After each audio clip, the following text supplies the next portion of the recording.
Bapak Ibu peserta pelatihan peningkatan inovasi dan mutu perguruan tinggi melalui adaptasi program studi yang diselenggarakan oleh Direktorat Jenderal Pendidikan Islam Kementerian Agama.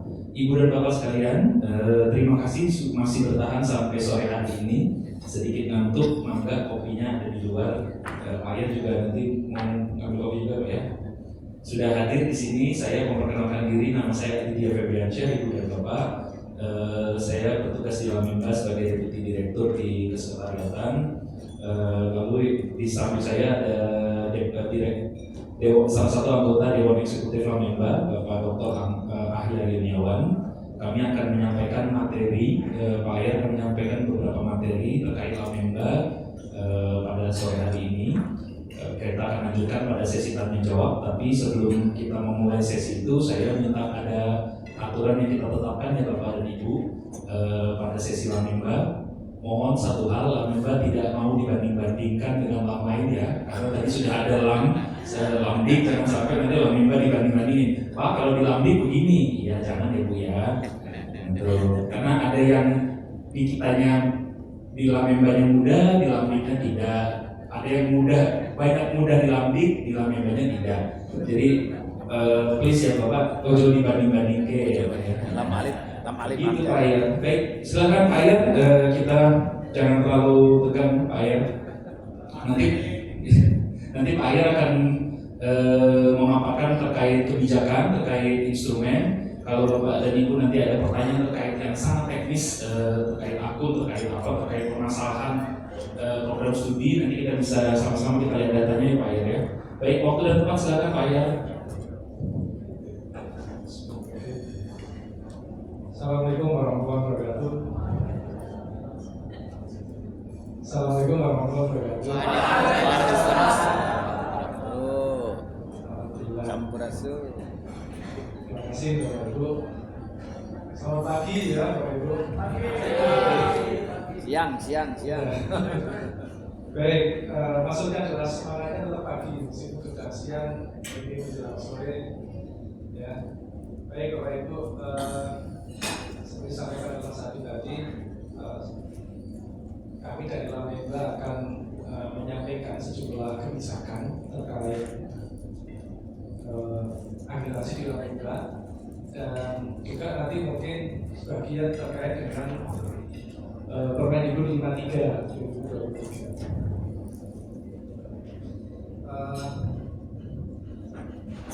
Pertama-tama sebelum kita mulai terima kasih pada Bapak Ibu semua sudah berkenan mengundang kami, karena kami juga ketika mencoba menggalang koordinasi dengan LDT, dengan Kemenak itu ada yang responnya cepat, ada yang tidak. Nah, sekarang ini alhamdulillah Pak PDKI ini mengundang kami. Jadi ini membantu kami juga dalam proses untuk memberikan gambaran mengenai proses akreditasi di Wamemba. Dan kami menyadari bahwa ada sejumlah prodi yang memang ada di bawah Kemenak yang itu masuk dalam cakupannya Wamemba. Misalkan kayak ada ekonomi syariah, ada manajemen bisnis, Syariah, ada manajemen zakat dan maka kalau tidak salah itu yang pengalaman kami ya. Oke, baik.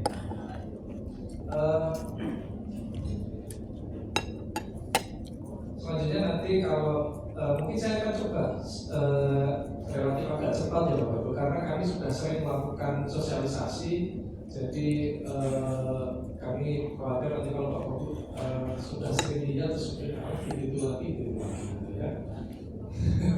Apalagi ini jam kantor gitu. Saya lebih mungkin lebih enak nanti kalau Bapak Ibu berkenan kita lebih banyak diskusinya saja gitu. Ya.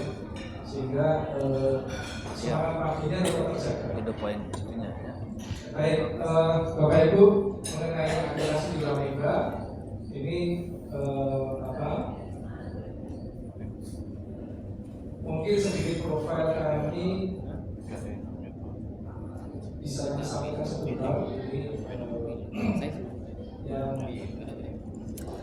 pertama adalah bahwa kita ini adalah Amin bentuk hukumnya adalah kebetulan Bapak Ibu sudah ada persetujuan dari Menteri, juga sudah secara hukum kami sudah memiliki aturannya, dan sehingga kami mendapatkan semacam kayak lisensi untuk menjalani proses aplikasi.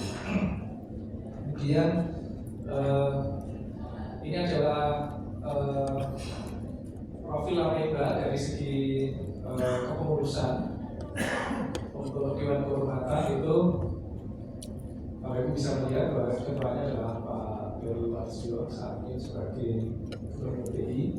Kemudian di dalamnya ada anggota Prof. Martia semua mantan Pinky loh bersama. Dan banyak orang-orang di yang selama ini juga mungkin terlibat di kementerian. Kemudian Dewan Pengawas itu ada Prof. Ali Kuncoro dari UI, Rektor UI. Kemudian di situ ada Pak Prof. Victor dan sebagainya.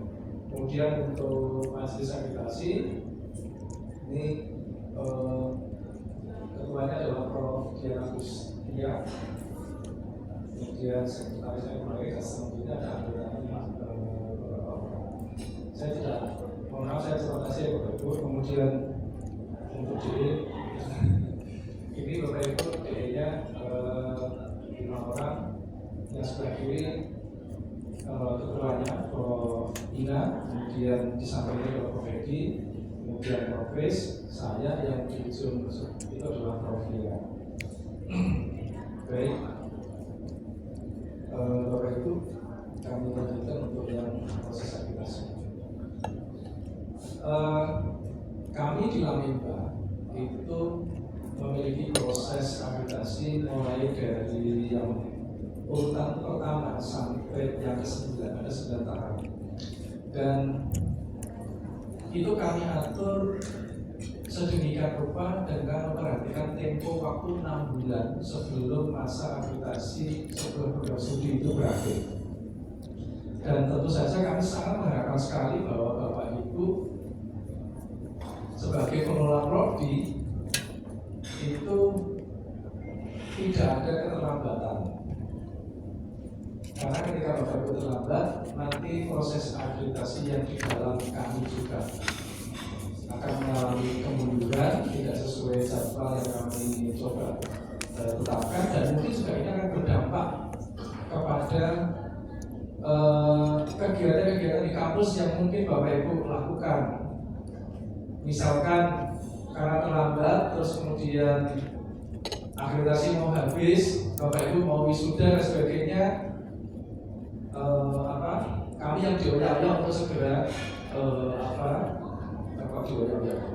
kami yang dikejar-kejar supaya akreditasinya berjalan cepat begitu. Ya, mohon apa yang terjadi di internal itu juga kalau bisa diminimalkan sehingga proses yang di kami juga tidak terlalu mengalami semacam kayak percepatan yang tidak perlu. Karena kami di dalamnya juga mempertimbangkan kesiapan asesor untuk menilai, kemudian kesiapan asesor untuk berangkat dan sebagainya, itu membutuhkan waktu juga. Nah, dari proses 1 sampai proses ke yang 9 sampai keluarnya SK ini alhamdulillah kita bisa seiring waktu, kita sudah mengalami learning curve yang cukup bagus Bapak Ibu, kita bisa selesai sekitar 4 bulan. Itu kalau Bapak Ibu memasukkan tepat waktu. Tapi jangan berharap bahwa nanti kalau ternyata 4 bulan sudah selesai ya, kita terlambat 2 bulan sebelum 6 bulan itu berakhir. Jadi kan waktu 4 bulan itu pas-pasin gitu. Kalau itu jangan, kami berarti tidak, karena 4 bulan itu kan data kami rata-rata karena lancar semuanya prosesnya, asesornya bisa tepat waktu dan sebagainya. Tapi kalau nggak bisa, terus ada hambatan apa dan sebagainya, itu juga nggak mungkin 4 bulan. Data kami juga ada yang sampai 5 bulan.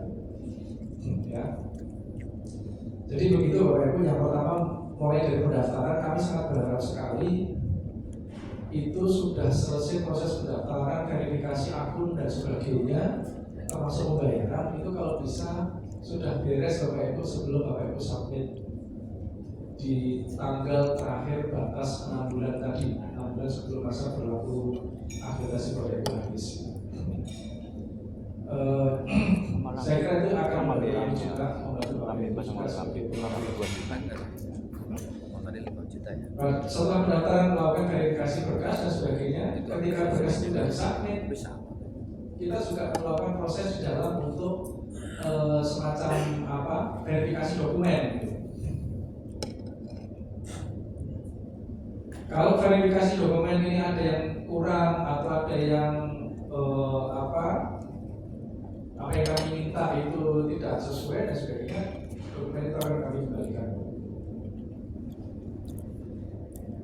Catatan kami ada yang kembali sampai 3 kali, ada yang sampai 4 kali kalau nggak salah, ya.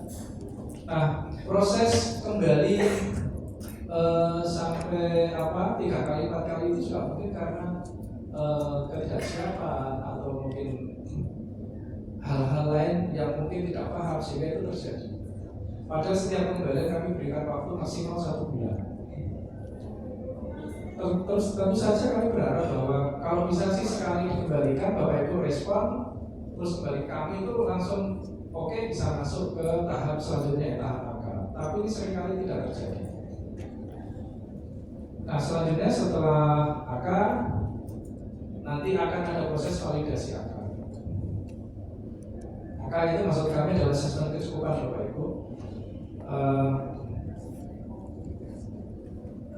Setelah asesmen kecukupan kemudian ada validasi kemudian baru ada proses AL. Habis AL ada validasi AL. Habis validasi AL ada proses peringkat. Habis itu kemudian baru SK diterbitkan. Bapak Ibu, setiap tahapannya ada waktunya. Kami terus terang berharap bahwa dari submit itu sudah bagus semua memenuhi syarat sehingga nanti cepat masuk proses tahap akal.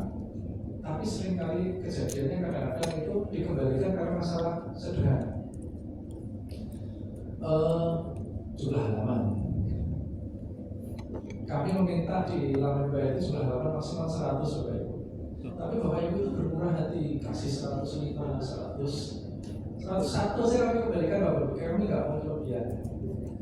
Ya. Ya. Itu. Minimal 80 halaman. Jadi tolong direntang itu Bapak Ibu, kalau skripsi itu tidak dipenuhi terpaksa kami kembalikan.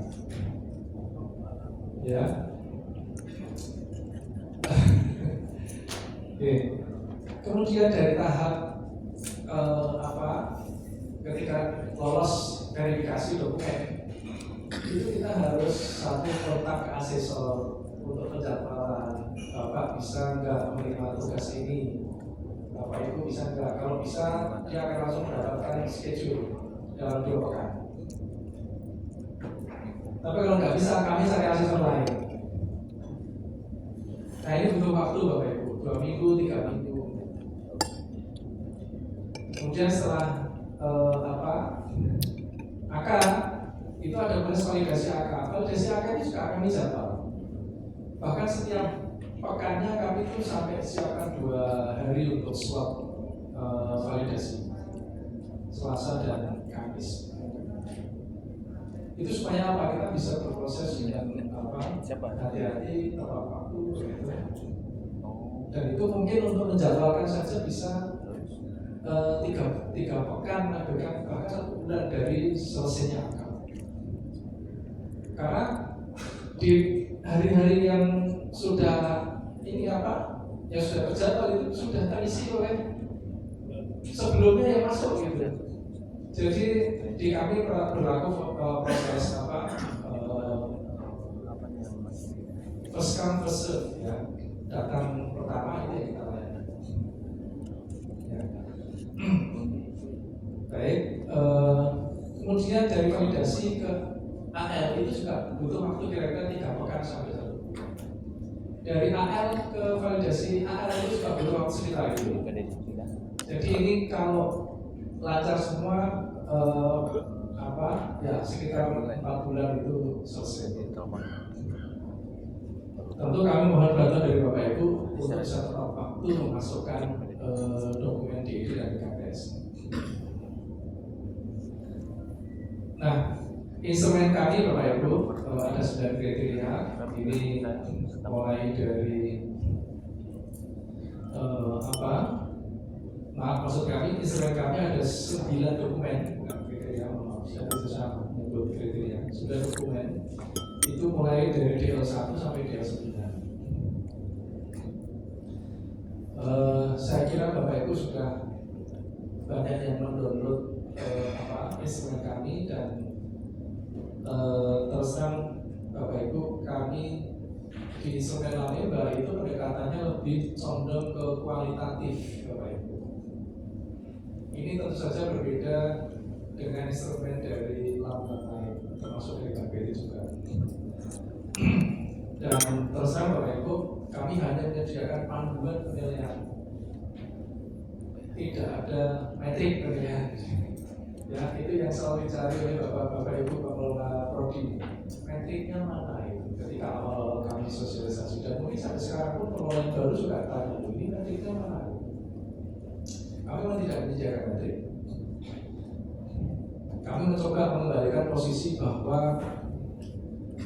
semua indikator ukuran yang tercapai mutu itu sebenarnya kembali kepada Bapak Ibu menyiapkan SPMI di kampus. Dan kami akreditasi di Labimba itu adalah SPME dengan standar kami untuk melihat apa yang terjadi di SPME-nya kampus.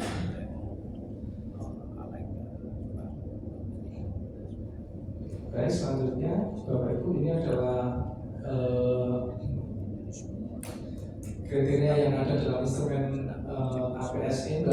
Itu ada 9 kriteria dengan dimensi sebanyak 27. Indikatornya 24. Kami kelompokkan dalam klaster mutu kepemimpinan dan kinerja tata kelola, kemudian input, proses, terakhir adalah output. Pengelompokan ini disesuaikan dengan aturan yang berlaku mengenai penyusunan instrumen akreditasi dan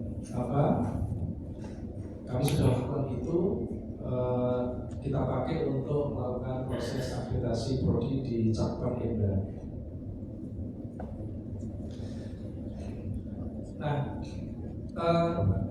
Bapak Ibu, sekalipun instrumen kami itu kualitatif, kami juga tetap mengedepankan bahwa bobot untuk output kami itu lebih besar daripada proses dan input. Bapak Ibu bisa lihat bahwa jumlah indikator untuk output outcome ada 25. Kemudian sekalipun jumlah dimensinya sedikit ya, tetapi indikatornya banyak. Ya. Kemudian proses ada 22, input ada 13, kemudian mutu kepemimpinan dan kinerja tata kelola ada 14. Baik, selanjutnya, lingkup akreditasi yang sudah kami siapkan itu adalah baik untuk akademik, vokasi, profesi, dan PJJ. Jadi PJJ itu maksudnya untuk pembelajaran pendidikan jarak jauh. Ya. Kami sudah siapkan itu dengan keluarnya Perban PT 21 tahun 2022, kemudian dilanjutkan dengan Perban 26 tahun 2022 mengenai instrumen suplemen untuk vokasi, profesi, dan PJJ. Baik, selanjutnya Bapak Ibu.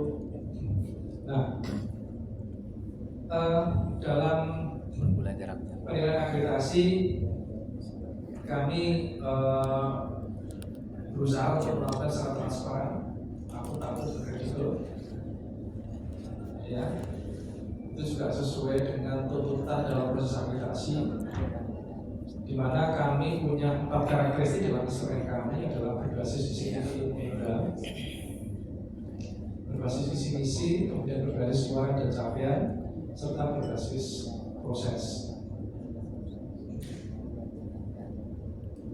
4 basis ini kami coba sebagai inti dalam karakteristik instrumen kami juga berdasarkan pada best practice yang terjadi dalam proses akreditasi baik nasional maupun internasional. Dan tahapannya secara umum Bapak Ibu kami melakukan 2 tahap, ada asesmen kecukupan dan asesmen lapangan. Nah, tentu kami sangat berharap sekali bahwa Bapak Ibu ketika mengusulkan akreditasi maupun reakreditasi data informasi yang ada dari Bapak Ibu, kami sangat berharap sekali itu adalah data yang objektif, benar dan lengkap. Artinya ini juga tergantung kepada bagaimana Bapak Ibu membangun sistem manajemen mutu di kampusnya masing-masing. Dan penilaian kami itu adalah mencoba melihat dalam akreditasi itu adalah melihat interaksi antara kriteria untuk melihat daya saing dari produk tersebut. Apakah memang di daya saing lokal wilayah, ataukah di daya saing nasional, atau di daya saing internasional. Tentu mengikuti pola penilaian di instrumen APSMK, karena di situ juga ada syarat perlu terakreditasi dan juga syarat perlu peringkat. Baik, selanjutnya mengenai jenis status akreditasi program studi berdasarkan Permendikbud 53, mungkin Bapak Ibu juga sebagai sudah mengerti. Ada satu, yang pertama adalah terakreditasi sementara. Ini untuk prodi baru Bapak Ibu, jangka waktu 5 tahun kalau tidak salah, sesuai peraturan untuk prodi, kemudian tapi harus melakukan akreditasi ulang paling lambat 9 bulan sebelum masa berlaku terakreditasi sementara habis. Kemudian status terakreditasi ini juga berlaku 5 tahun. Nah, khusus untuk terakreditasi ini ke depan untuk reakreditasi melalui mekanisme automasi. Bapak Ibu jangan salah mengerti, mekanisme otomasi tidak berarti akreditasinya yang otomatis, tidak. Ya. Bapak Ibu harus menyerahkan data tertentu yang kami minta untuk membantu kami melihat bahwa Bapak Ibu memang layak tetap di status terakreditasi. Kalau melalui mekanisme ini Bapak Ibu tidak mampu, maka pilihannya bisa dilakukan akreditasi ulang oleh LAM, atau dengan hasil mungkin tetap terakreditasi, bisa juga tidak terakreditasi. Posisinya itu kira-kira. Selanjutnya untuk terakreditasi unggul ini nanti harus memenuhi standar LAM selain memenuhi standar yang dibuat oleh pemerintah. Jadi ada memenuhi SNDP, tapi juga harus memenuhi standar LAM.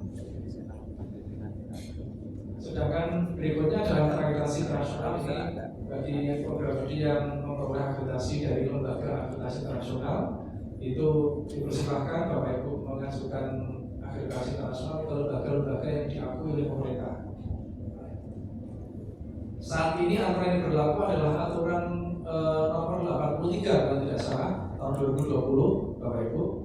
Nah, untuk mengecek bahwa lembaga akreditasi internasional itu memang baik atau tidak, tolong Bapak Ibu mengacu ke peraturan pemerintah mengenai lembaga akreditasi internasional nomor 385 tahun 2020. Ya.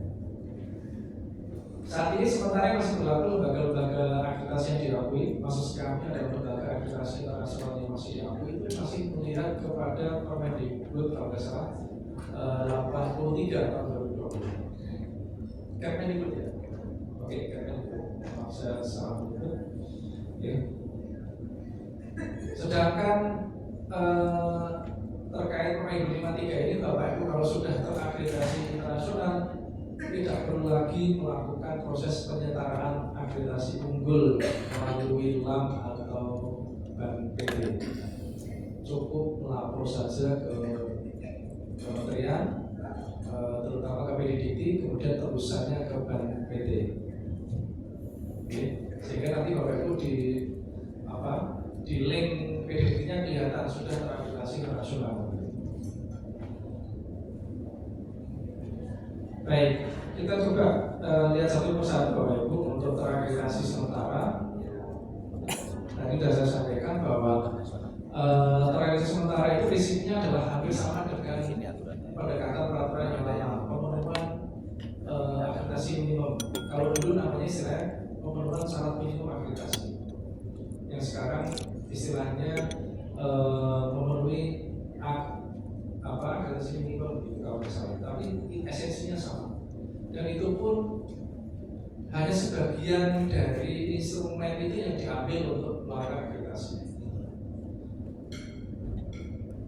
Prodi baru memang hanya diberikan pendekatan akreditasi minimum karena memang satu,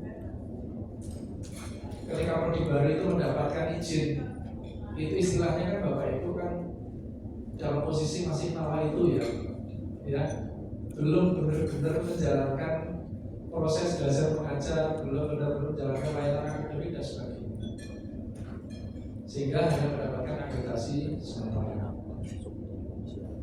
Nah, seiring waktu tadi karena punya jatah 5 tahun untuk terakreditasi sementara, Bapak Ibu bisa memastikan bahwa proses yang berjalan dalam 5 tahun itu adalah proses yang betul-betul bermutu, sehingga nanti dengan pendekatan 53 ini, Permendikbud 53 2023, sangat mungkin nih yang terakreditasi sementara nanti saat 5 tahun sangat mungkin prodi itu bisa langsung unggul, tidak hanya terakreditasi.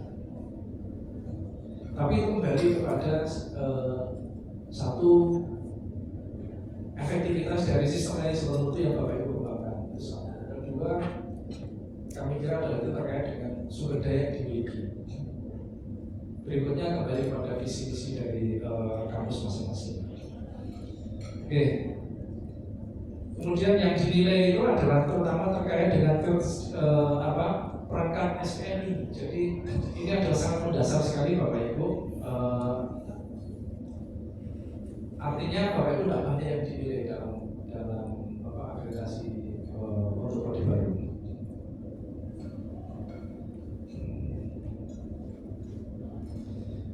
Dan dengan terakreditasi sementara ini Bapak Ibu juga punya hak untuk memberikan gelar dan menerbitkan ijazah lulusan program studi tersebut. Ya, tidak seperti yang sebelumnya karena cuma 2 tahun setelah menerima mahasiswa baru harus melakukan reakreditasi, kurikulum baru setengah jalan, ya kan? Kalau S1 4 tahun, kurikulum kan mungkin baru berjalan 2 tahun ya, Bapak Ibu kan nggak mungkin lulusin, nggak akan ada lulusan. Tapi ini karena 5 tahun maka sangat mungkin. Sebagai contoh untuk S1 itu kan siklusnya 4 tahun ya, selesai kurikulum, penjaminan mutu untuk terkait CPL itu juga selesai kan, sehingga kelihatan lulusannya. Jadi ada punya wewenang untuk memberikan gelar dan memberikan jasa.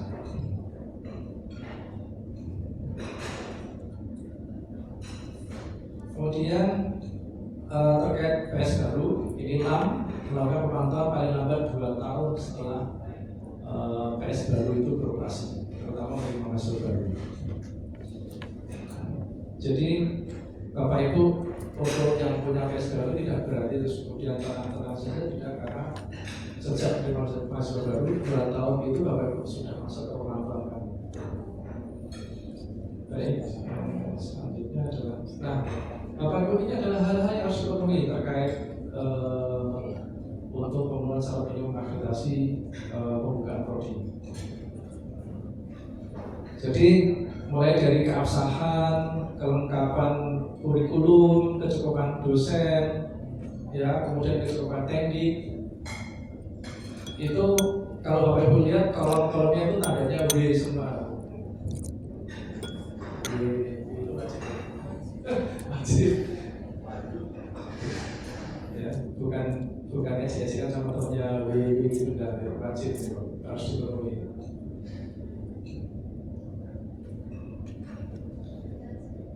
Nah, banyak peraturan terkait ini yang harus Bapak Ibu penuhi.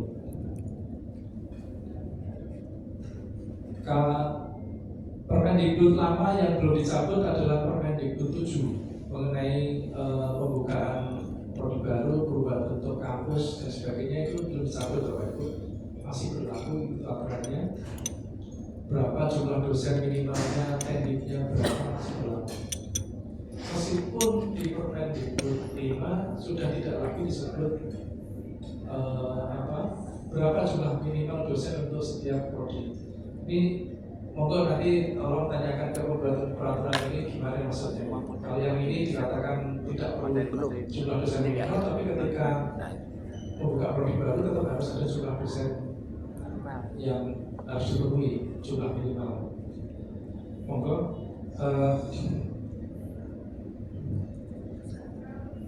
Peraturan-peraturan yang lainnya yang terkait ini juga misalkan kayak peraturan nomor 4 tahun 2014 tentang pengelolaan pendidikan tinggi, itu juga Bapak Ibu harus perhatikan juga. Kemudian hal lain yang dinilai adalah terkait kesejahteraan organisasi, ini terkait tata makmum, tata kelolanya Bapak Ibu, kemudian Satpras, SPMI dan efektivitas SPMI.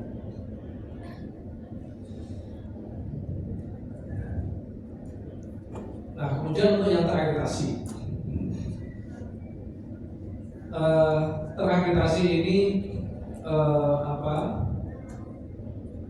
itu kalau pertama kali melalui mekanisme, sesuai peraturan ini 53 itu melalui mekanisme asesmen lapangan dengan hadirnya asesor ke kampus Bapak Ibu. Tapi nanti untuk saat reakreditasi Bapak Ibu melalui mekanisme otomasi untuk yang terakreditasi ya. Dan kalau menuju ke standar akreditasi nasional, maka akreditasi tetap output outcome-based accreditation. Ini tentu berdampak pada Bapak Ibu yang pada akhirnya nanti menyusun kurikulum prodi itu kayaknya harus berpikir ulang. Mulai untuk berpikir membuat kurikulum yang mengarah kepada outcome-based education. Untuk terakreditasi ini cukup memenuhi SNDT. Nah, Bapak Ibu, kalau Permendikbud yang lama nomor 3 2020 itu semacam ada resepnya ya, pendidikan 8 komponen, penelitian 8 komponen, pengabdian masyarakat ada 8 komponen dalam SNDT yang lama. Tapi kalau yang baru ini, Bapak Ibu hanya diberikan framework, hanya masukkan proses dan pengeluaran. Dalamannya Bapak Ibu menetapkan sendiri. Silakan dikembangkan sendiri. Mau bagaimana Bapak Ibu? Silakan atur. Mulai dari kenapa itu harus dibuat, bagaimana itu harus dijalankan, ukuran apa yang dipakai untuk mengukur standar yang Bapak Ibu buat, pendekatannya bagaimana untuk mengukur itu, kemudian evaluasinya apa, tidak lanjutnya apa, kira-kira itu ada semacam rancangan. Ya, dan ini terus terang kalau mengacu pedoman SPMI yang ada, kebetulan belum ada pedoman SPMI yang baru ya Bapak Ibu, yang ada itu masih tahun 2018. Namanya SPMI, kalau kemudian saya cross check dengan peraturan 53 ini sebenarnya prinsipnya tidak jauh berbeda, bahwa SPMI itu totally adalah urusan dalam negeri Bapak Ibu. Meskipun ketika menyusun SPMI Bapak Ibu merujuk ke peraturan yang berlaku, merujuk ke tuntutan akreditasi, boleh, nggak apa-apa, tapi itu adalah internally driven dari Bapak Ibu. Kemudian selanjutnya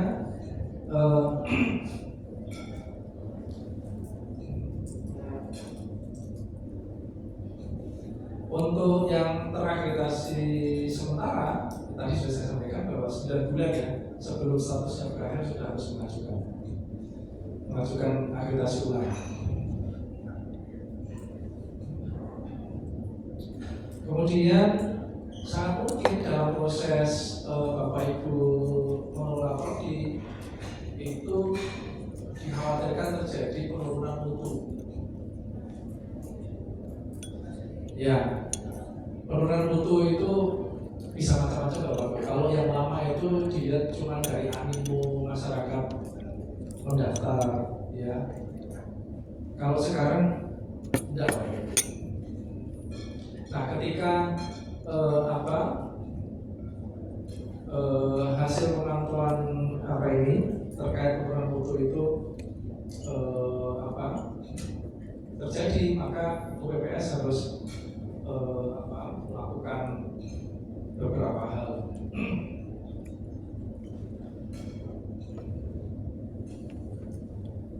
Kemudian pada pasal 80,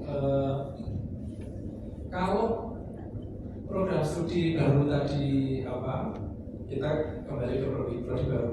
Prodi baru itu terakreditasi sementara ya, tapi ketika proses akreditasi ulang dia tidak berhasil dianggap memenuhi SNDT, maka sesuai peraturan yang berlaku Bapak Ibu punya waktu 6 bulan nih. Satu, untuk menuliskan mahasiswa yang sudah memenuhi persyaratan lulus. Karena kan berlaku 5 tahun ya, sangat mungkin sudah ada yang lulus dalam 4 tahun. Itu S1, kalau di 3 mestinya 3 tahun, tahun ketiga sudah ada yang lulus, tahun keempat sudah ada yang lulus gitu. Sehingga itu bisa diteruskan. Dan selanjutnya yang kedua, tidak boleh menerima mahasiswa baru lagi. Yang ketiga, proses belajar mengajar stop.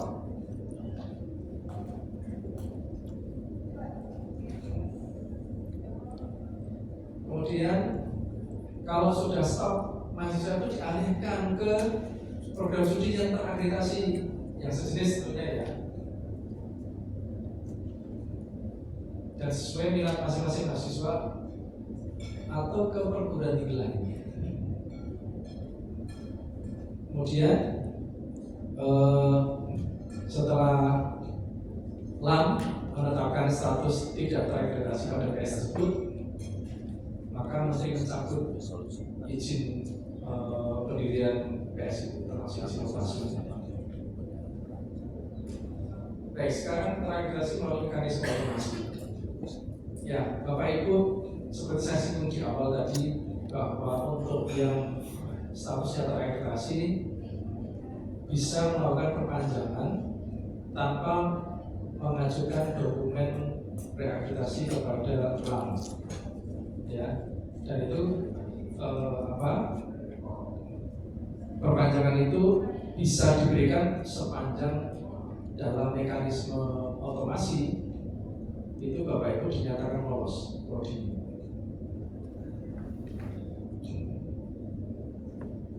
Di kami Lameba sedang berproses itu menyusun instrumen untuk mendukung mekanisme otomasi.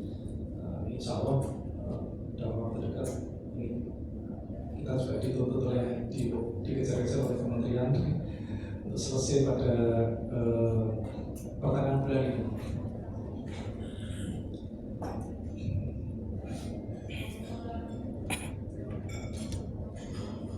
Nah, kemudian Bapak Ibu yang terakreditasi melalui mekanisme otomasi itu juga mohon untuk tetap menjaga proses pengelolaan prodinya dengan baik, karena Bapak Ibu berdasarkan pasal 83 ayat 2 harus dipantau sekurang-kurangnya 1 kali dalam masa berlaku status terakreditasi dan dilaksanakan paling lambat 1 tahun sebelum masa status terakreditasi berakhir. Kan minimal sekali, boleh dong nanti datang 2 kali, 3 kali.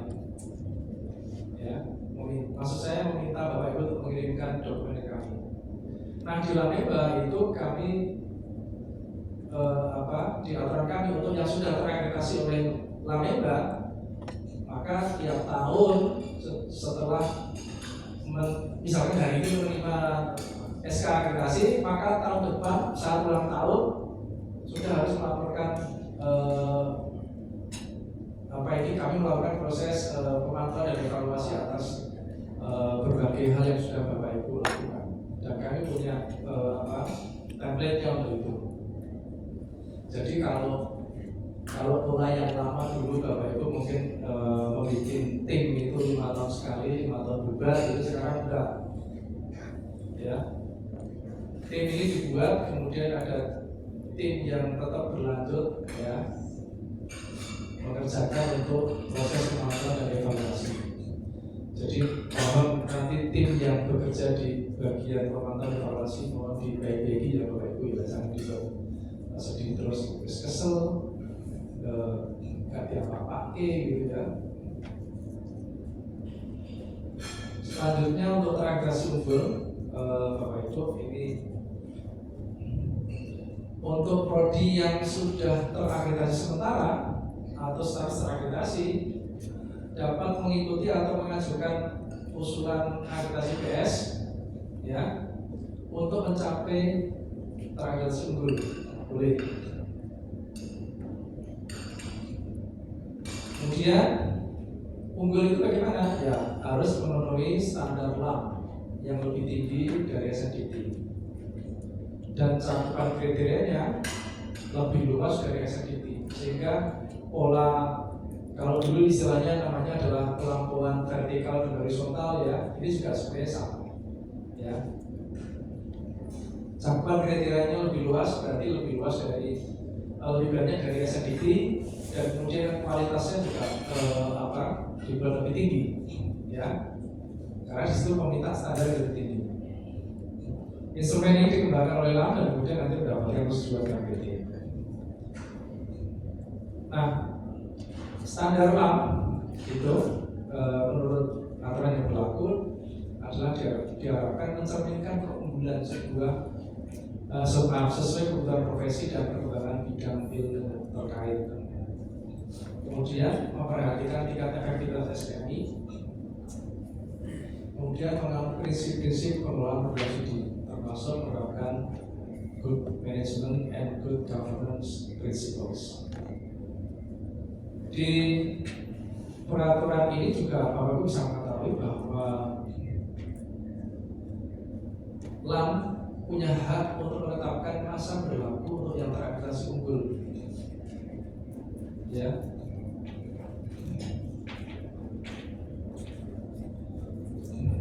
Jadi sementara ini kami masih berpikir-pikir apakah mau tetap 5 tahun atau bagaimana. Cuman kalau mengikuti peraturan yang pertama, kita masih menggunakan peraturan yang berlaku yaitu 5 tahun. Maksud kami dengan instrumen yang lama, peraturan yang lama 5 tahun. Tapi kalau dengan yang ini, kami masih mencoba memikirkan unggul itu mau berapa tahun.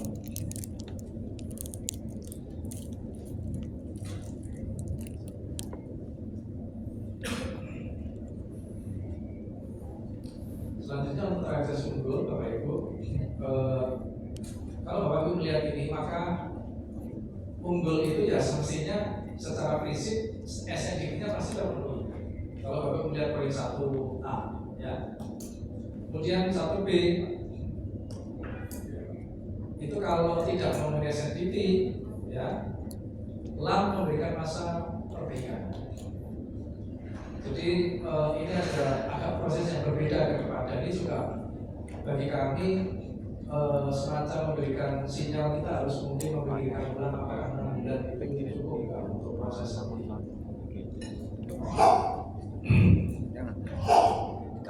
Kemudian Bapak Ibu bisa mengetahui di sini bahwa masa perbaikan itu paling lama 1 tahun. Itu Pak. Kalau selama ini kami menetapkan 6 bulan itu mau tidak mau proses selesai, maka kalau ada aturan yang baru ini kami juga harus mengatur ulang ini ke depan mau apa. Ditahan aja dulu. Bisa jadi proses akreditasi ini lebih lama dari yang selama ini kita lakukan. Apalagi masa perbaikan itu paling lama 1 tahun. Secara umum kita belum tahu datanya ya, tapi ada potensi nih orang mungkin cenderung untuk memanfaatkan waktu 1 tahun itu untuk melakukan proses perbaikan.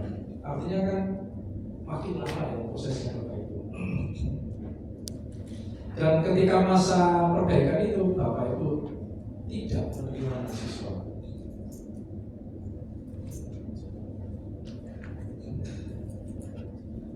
Kemudian PS yang telah melakukan perbaikan dalam masa tersebut dapat mengajukan akreditasi ulang.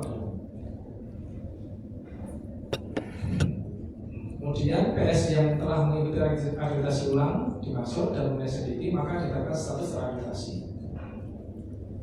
Kalau tidak memenuhi SNDT diberikan waktu 6 bulan oleh LAM sebelum memutuskan status tidak terakreditasi sebagaimana dimaksud dalam pasal 80 yang 2. Jadi ini aturannya begitu Bapak Ibu. Mohon Bapak Ibu juga mencermatinya supaya tidak terjadi hal-hal yang sebenarnya merugikan masyarakat terutama mahasiswa.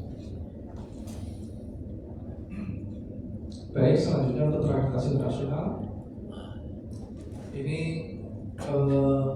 tadi sudah saya singgung bahwa itu harus berasal dari diperoleh dari lembaga akreditasi yang diakui oleh Kementerian. Kemudian PS tidak perlu melakukan akreditasi ulang oleh LAM sepanjang Bapak Ibu status akreditasi internasional itu masih berlaku.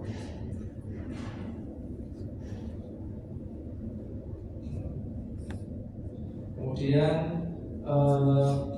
kalau masa akreditasi itu habis dan Bapak Ibu tidak memperpanjangnya untuk akreditasi internasional tadi dari lembaga akreditasi internasional, maka Bapak Ibu melakukan akreditasi ulang ke LAM.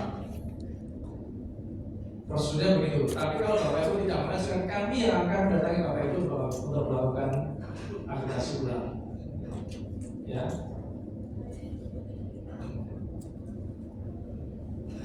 Nah, terkait dengan dugaan kurang mutu tadi,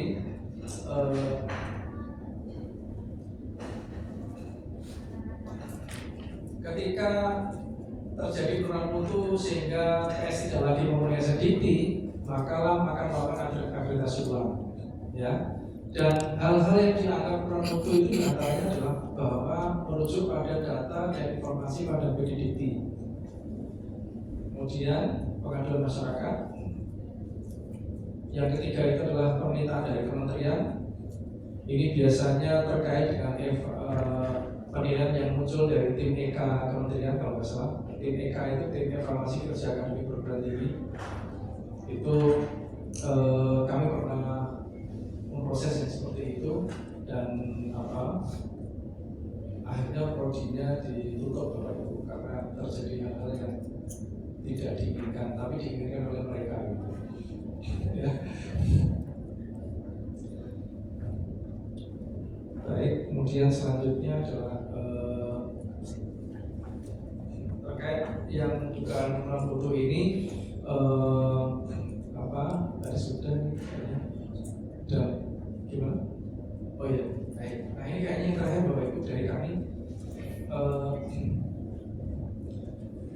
Ini kesepakatan kami dengan BPT dan LAM-LAM yang lain, ya. Bapak Ibu, timeline di masa transisi ini adalah 2 tahun. Jadi instrumen lama LAM itu masih berlaku sampai 2 tahun sejak diputuskannya Permendikbud 53 2023. Kemarin kalau nggak salah diputuskan tanggal 16 Agustus Permendikbud 53 ini, maka 2 tahun ke depan berarti 16 Agustus 2025, ya kan? Nah, instrumen yang sekarang, instrumen yang ada, instrumen lama itu berakhir sampai 16 Agustus 2020. Ya. Instrumen baru berlaku efektif 18 Agustus. Jadi jeda 1 hari untuk peringatan 17 Agustus dulu. Ya, kita fokus kemerdekaan. Dan 18 sudah berlaku efektif instrumen yang baru. Nah, LAM dan BPT itu menyelesaikan instrumen akreditasi sampai Desember 2024 untuk instrumen yang baru, ya. Karena harus memenuhi ketentuan 53 2023. Ini barangnya belum ada, kalau itu masih proses, ya. Untuk terakreditasi, untuk terakreditasi, untuk yang mekanisme otomasi, untuk yang terakreditasi unggul. Nah, ketika ketika Desember sudah jadi instrumennya, maka mulai 1 Januari 2025 kita akan melakukan sosialisasi instrumen itu. Jadi dari Januari sampai Agustus lumayan lama ya, cukup hampir 8 bulan. Tepatnya mungkin kira-kira 7,5 bulan ya. Karena 18 Agustus itu ya sekitar itu 7,5 bulan sampai 8 bulan. Nah, cut off menyerahkan dokumen akreditasi itu adalah 31 Desember 2024. Jadi mohon Bapak Ibu, karena ini jelas, terutama ini tetap berdampak. Poin 6 berdampak pada mereka yang akreditasinya habis setelah 18 Agustus, setelah 16 Agustus, ya. Kalau aturan kami kan 6 bulan sebelum masa berlaku kan harus mengajukan ya, katakanlah paling lambat. Jadi boleh 7 bulan atau 8 bulan sebelumnya boleh mengajukan. Maka kalau katakanlah ada yang Oktober nih habis nih Oktober 2025, kan nggak mungkin ya kami layani dengan instrumen baru. Ketika mengajukan itu kan 6 bulan sebelumnya berarti kan masuk di rentang masa sosialisasi nih. Ini instrumen baru belum bisa kita gunakan kalau kita harus sosialisasi ya. Jadi kalau Bapak Ibu mau mengajukan rehabilitasi, maka mau tidak mau Bapak Ibu sudah harus submit DD DKPS per tanggal 31 Desember 2024 ya. Itu khusus submit aja ya Bapak Ibu, jangan bertengkar dengan staf kami urusan verifikasi akun, verifikasi pembayaran, tolong ya. Tidak ada urusan dengan itu. Bapak Ibu 31 tit itu sudah harus submit. Bukan bayar, apalagi bikin akun.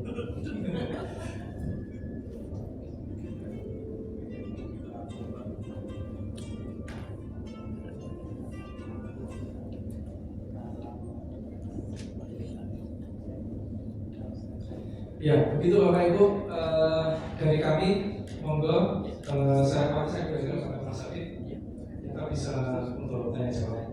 Baik, terima kasih Pak Ayat.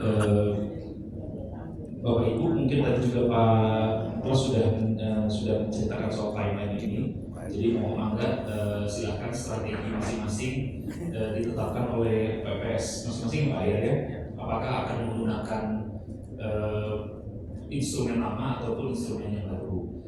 Sampai hari ini kalau Bapak Ibu memutuskan, kan siapa tahu juga ada yang mau memutuskan pakai instrumen yang baru Pak Ayat dengan Permendikbud 53. Jadi misalnya habis Oktober Pak Ayat saya mau pakai instrumen yang Permendikbud 53, bagaimana status akreditasi saya kan pasti akan habis. Setelah itu sampai hari ini kita belum membuat aturan pengalihan ya Pak Ayat ya. Jadi mohon Bapak Ibu sebagai tambahan mengecek setiap berkala di website kami akan ada pengumuman terkait peralihan ini. Yang kami takutkan jangan sampai peralihan ini kan kita dalam satu rentang 5 tahun terakhir sudah beberapa kali mengalami peralihan, mulai dari peralihan aturan sebelumnya ke aturan yang unggul baik sekali, dan itu lalu ada lagi perubahan aturan terkait PT dan LAM, sekarang ada lagi perubahan terkait Permendikbud 53. Mohon sekali Bapak dan Ibu, saya ingin menegaskan bahwa jangan sampai mahasiswa dirugikan karena status akreditasi Bapak dan Ibu tidak hidup atau tidak aktif pada saat dibutuhkan. Itu yang paling kita hindarkan. Jadi kalau mohon kerjasamanya untuk menetapkan strategi masing-masing dari BPS. Wahyu, izin kita buka sesi tanya jawab. Baik, kepada Bapak Ibu yang ingin berdiskusi, silakan saya persilakan Bapak yang menggunakan di sebelah kiri, lalu disusul Bapak sebelah kanan saya ya. Sudah ada yang pegang mic dulu. Baik, boleh izin ya Pak ya. Dan sudah ini, jadi sudah siap pegang mic. Silakan Pak. Mohon sebutkan nama dan asal institusi apa ya? Iya. Assalamualaikum warahmatullahi wabarakatuh. Waalaikumsalam. Nama Jamal Lutfi dari IAIN Tuban. IAIN Institut Agama Islam Nahdlatul Ulama Tuban. Terima kasih kelihatannya mengerikan tanpa ampun.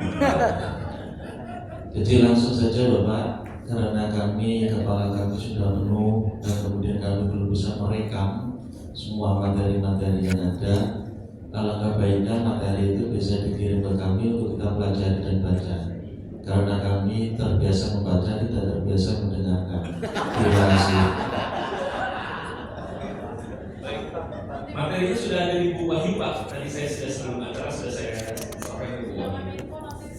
Oh terakhir baik. Sengaja biar menyimak Pak. Silakan Pak. Oke, bismillah.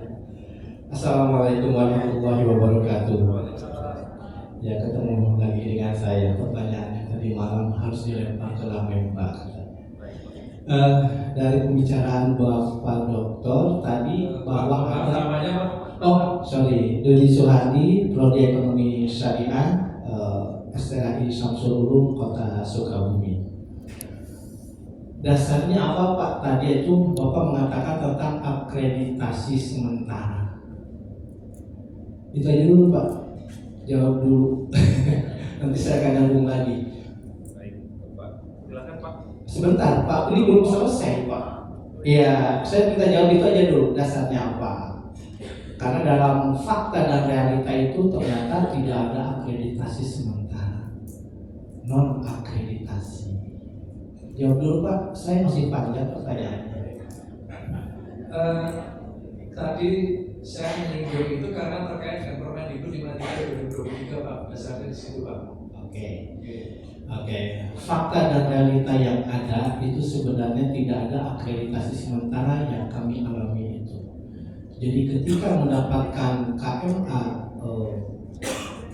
keputusan Menteri Agama, saya sendiri untuk izin operasional nomor 255 ternyata tidak ada akreditasi sementara, malahan tidak ada pun akreditasi minimumnya.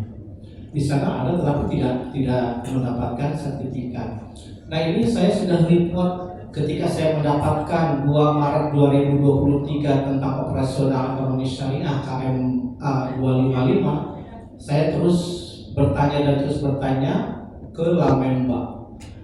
Ternyata dari Lamemba ini dari tanggal 10 Mei terus komunikasi sampai dengan terakhir 26 Juni ternyata dilemparkan ke Bank PT untuk mendapatkan akreditasi minimum. Dari Bank PT pun ada jawabannya di sini. Kami tidak menerima akreditasi minimum karena sudah ada Lamemba. Balik lagi ke Lamemba. Nah, ketika saya melihat peraturan Lamemba, ternyata benar juga di Lamemba bahwa Lamemba tidak mengeluarkan sertifikat akreditasi. Bingung juga nih, sampai saat ini saya tidak mendapatkan akreditasi minimum ketika operasional Ijob keluar. operasional prodi seperti itu. Jadi seperti itu Pak.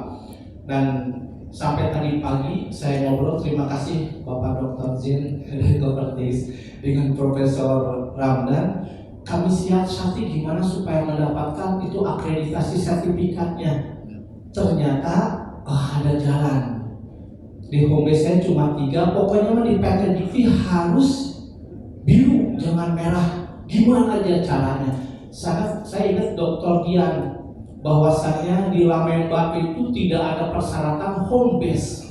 Jadi setiap dosen yang ada di UPPS itu adalah bisa masuk ke dalam di dalam prodi yang bersangkutan. Nah, akhirnya saya komunikasi dari pagi sampai siang dan ketika dilihat ternyata yang tadinya merah jam 12.17 tadi sudah menjadi biru Pak Dokter. Terima kasih. Ya. Jadi saya sudah masukkan 5, tadinya cuma 3 masih merah, ternyata minimum itu 5. Kenapa demikian? Saya ambil atau kami ambil jadi bukan linearisasi, bukan linear, tetapi dari prodi lain kemudian dimasukkan home base. Yang penting namanya sistem, tinggal 5 aja masukkan. Ternyata itu bisa. Hanya terakhir tadi bingung tuh operator, Pak, kemana nih saya harus daftar untuk mendapatkan sertifikat minimum itu? Karena dalam peraturan pasal 4 ayat 2 itu kan 2 tahun ya. 2 tahun itu, kemudian setelah itu untuk memperpanjang kembali sampai dengan 5 tahun. Nah itu Pak. Jadi saya minta dijelaskan dan saya akan kejar terus. Pokoknya saya harus mendapatkan sertifikat itu minimum. Karena memang tadi kata Pak Lukman itu bahwasannya itu bisa merugikan mahasiswa. Pertama, masuk pendaftaran kurang banyak. Yang keduanya ketika dia punya PIP tidak akan mendapatkan karena syarat PIP adalah harus terakreditasi. Makanya akan saya kejar terus sampai ke Bapak. Detik ini saya kejar. Terima kasih. Trust masalahnya. Tiga dulu ya Pak ya. Assalamualaikum warahmatullahi wabarakatuh. Bagus. Eh, Semua. Nama Fandi Bastian dari Institut Agama Islam Uluwiyah Mojokerto. Sebenarnya saya dikirim ini karena labdik, tapi di prodi di kampus kami juga ada ekonomi syariah yang kebetulan selesainya atau masa aktif akreditasinya berakhir di tahun yang nanggung 2026 Februari. Itu kalau ditarik mundur 6 bulan itu sebenarnya sempat untuk instrumen baru. Soalnya di 23 Agustus kan sudah berlaku gitu kan. Sudah berlaku.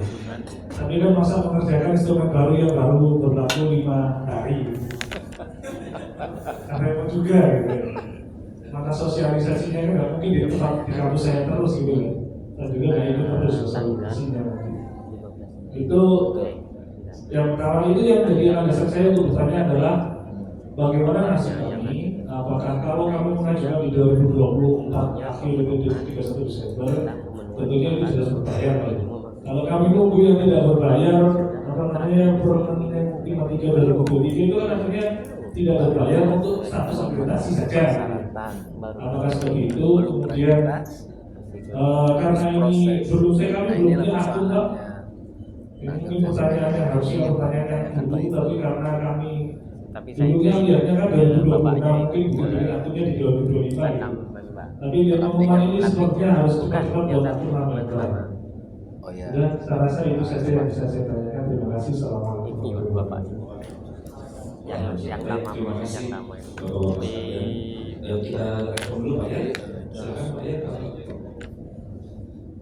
Baik untuk Pak Suherdi tadi ya. Dari Masalahnya. SMS langsung. Semua ya, tapi itu semua Baik Pak. Ya, yang Bapak alami itu sebenarnya basisnya tetap kena aturan-aturan yang lama Pak. Ya, yang Permendikbud 3, Permendikbud 5, 7 ya. Itu Bapak masih kena aturan itu. Jadi memang tidak ada istilah terakreditasi sementara Pak. Ya, Bapak kan tadi dapat izin operasional kan 2 Maret 2023 kan? Ya, itu basisnya pasti aturan lama Pak. Kalau yang terakreditasi sementara ini kan tadi saya sampaikan bahwa Permendikbud 53 kan baru ditandatangani 16 Agustus 2023. Jadi kalau Bapak bilang terakhir sementara di kami juga nggak mungkin, ya saya juga bingung juga Pak sebenarnya karena aturan ini baru jadi kemarin, terus ini masih masa transisi untuk penyiapan instrumen dan sebagainya. Bahkan kami untuk akreditasi sementara saja instrumennya belum jadi Pak, tapi sedang proses di sana. Cuma nanti teknisnya Mas Adit ini yang akan jelaskan karena dia yang tahu betul ketika berhubungan dengan dikti, berhubungan dengan dirkelem, berhubungan dengan PT.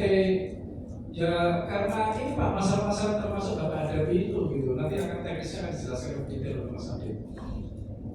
Baik, kemudian selanjutnya untuk Pak Fandi Bastian. Pada prinsipnya begini Pak, mau ikut yang Desember 2024 bayar atau yang Bapak pilih gratis nanti 2025 itu itu kan persentas ya Pak ya. Tapi tolong kalau saya basisnya adalah sumber daya yang Bapak miliki seperti apa, data-data bukti kinerja akademik, kinerja tridharma maksud saya. Untuk PS yang diakreditasi itu permintaannya, profilingnya seperti apa? Bapak kan yang tahu. Nah, kalau Bapak yakin dengan data itu mau maju Desember itu ya boleh, kalau nggak yakin mundur tapi dengan instrumen baru ya monggo. Gitu. Cuma instrumen baru kan barangnya belum kelihatan nih kayak apa ya. Biasanya orang itu suka yang pasti-pasti dulu, kecenderungannya begitu. Jadi ya udahlah, berani menerobos hutan yang medan pertempuran yang jelas daripada masuk hutan yang nggak jelas gitu.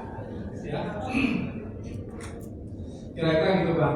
Dan kami juga memperkirakan 2024 ini akan ada istilahnya tsunami kecil bagi Lamemba. Kalau BNPT kan tsunami besar ya.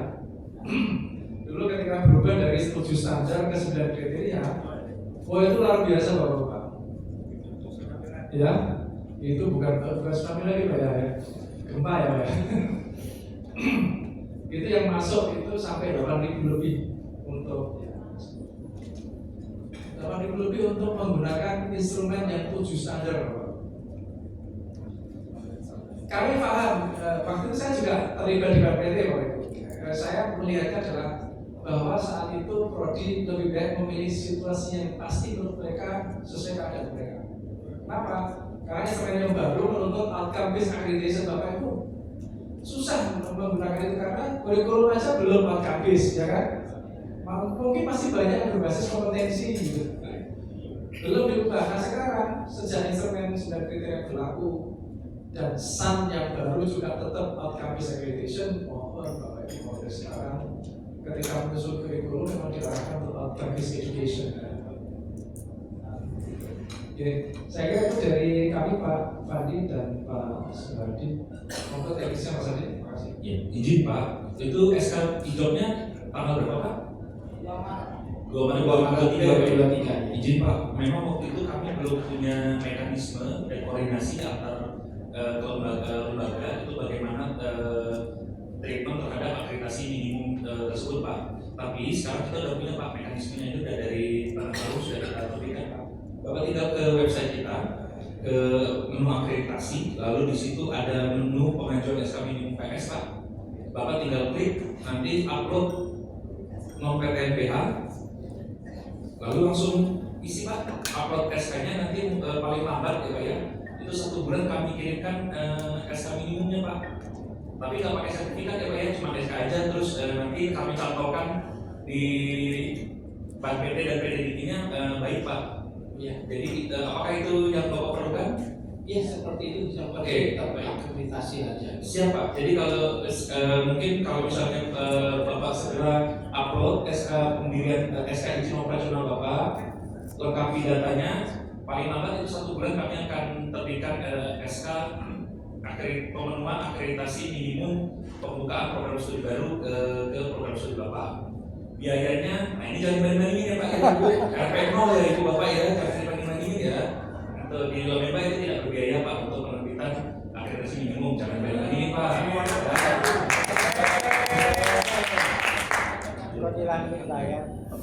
Pak, tapi itu tidak bertentangan dengan peraturan Lamemba sendiri yang tidak mengeluarkan akreditasi yang terdapat pada pasal 2 kalau tidak salah. Pasal 2 ya Pak?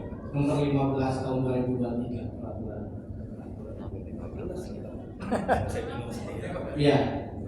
Pasal 4 ayat 2 bahwasannya Lamemba itu tidak mengeluarkan sertifikat akreditasi baik. Mungkin bisa dilihat. Baik saya. Peraturan yang mana ya Pak ya? Peraturan nomor berapa Pak? Boleh disebutkan Pak? Apa? Peraturan nomor berapa? Peraturan nomor 15 tahun 2023 peraturan Lamemba. Itu pasal 4 ayat 2.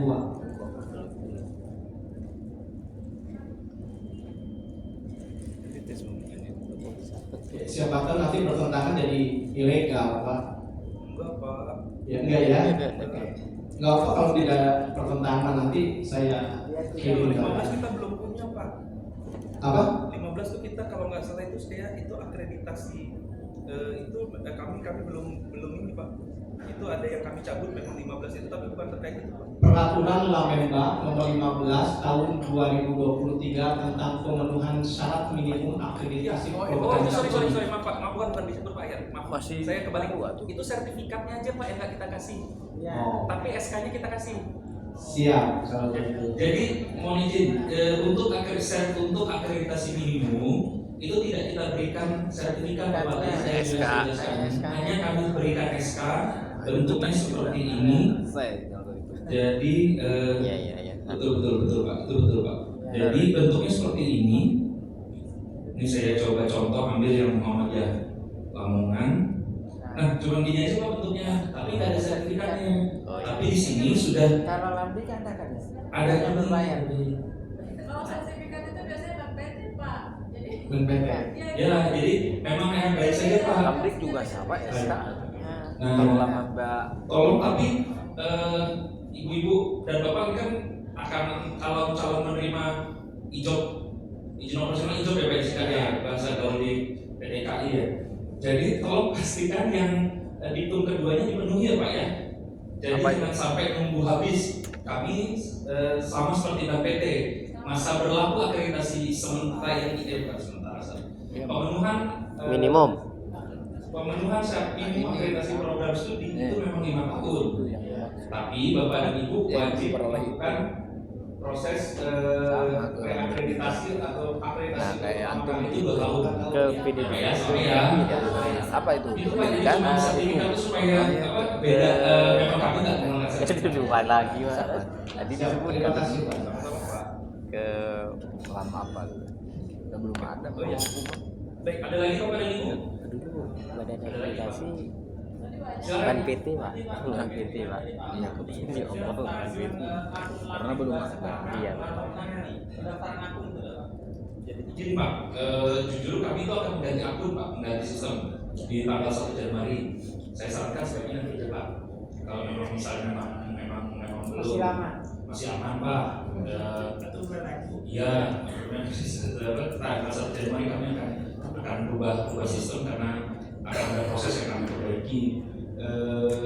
Nanti akun itu kalau yang sekarang kan Bapak bisa daftar sendiri, tapi yang kalau yang akun yang baru nanti Bapak harus isi formulir, kita akan buatkan akunnya. Nggak boleh. Ada lagi ada pertanyaan lagi Ibu Bapak? Silakan Ibu, silakan Ibu yang di depan saya, lalu Ibu yang di sebelah kanan saya sama Bapak yang tadi